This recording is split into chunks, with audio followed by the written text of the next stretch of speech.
Welcome to 5 Minutes, your quick dive into the wide-ranging world of insurance, technology, and leadership. I'm Miguel Edwards, and I'll be your guide as we explore these topics that are transforming not just the insurance industry, but the business world at large.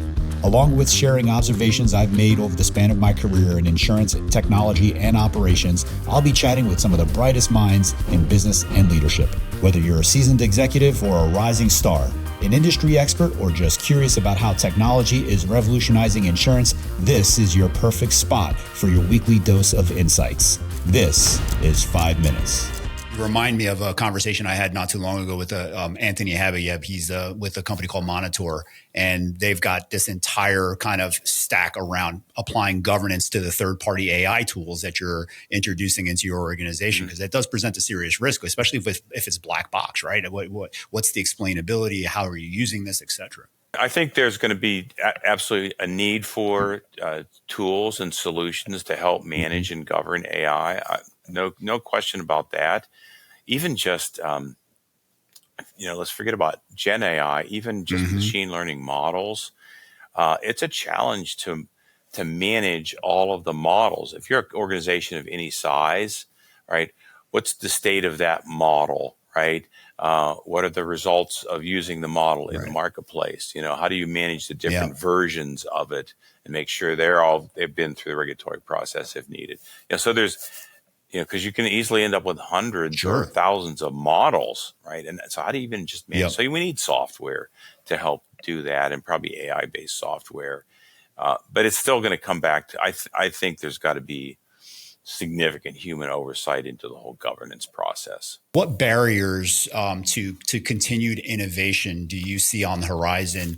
One of the things, by the way, Mark, that comes to me is that it feels as though, I don't know if it's just that I'm getting older, but it feels as though things are changing at a rate in which I'm having a hard time keeping up. And does that even of itself kind of represent a barrier to innovation, just the kind of the rate of change? But what are you seeing out there as things, and how are you advising your clients around how to think about overcoming various barriers to innovation and forward progress as it relates to using technology?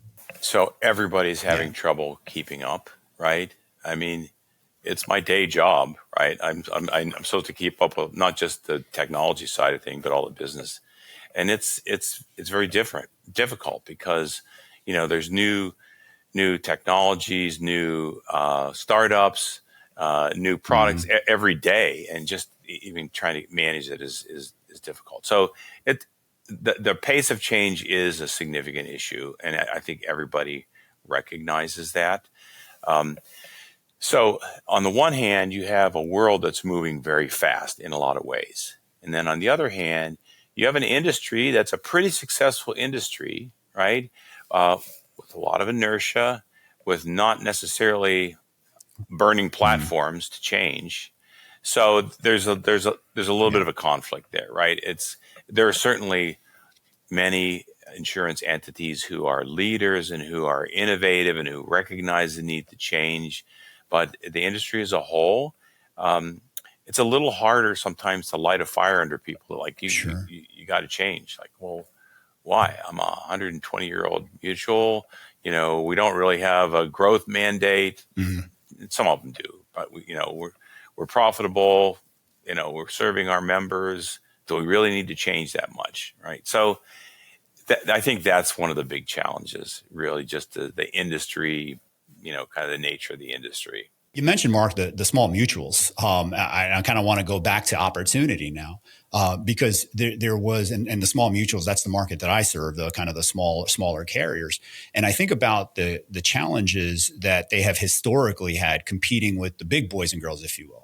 Because they just, they don't have the pockets and on almost every front when you think about it.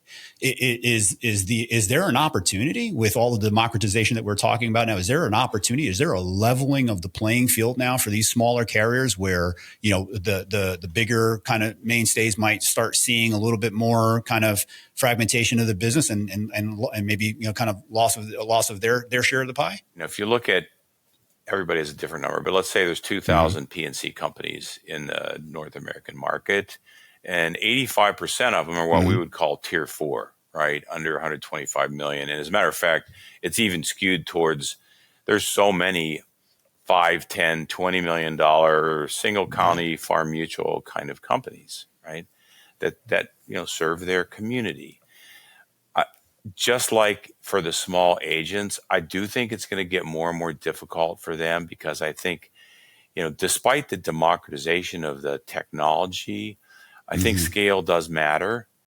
Thank you for joining this episode of 5 Minutes. If you've enjoyed our discussion, we'd love for you to share it with anyone else you think might find it interesting. Also, please subscribe on whatever podcast platform you're listening on and hit that bell to stay on top of the game with our practical 5-minute episodes. We look forward to seeing you again next week.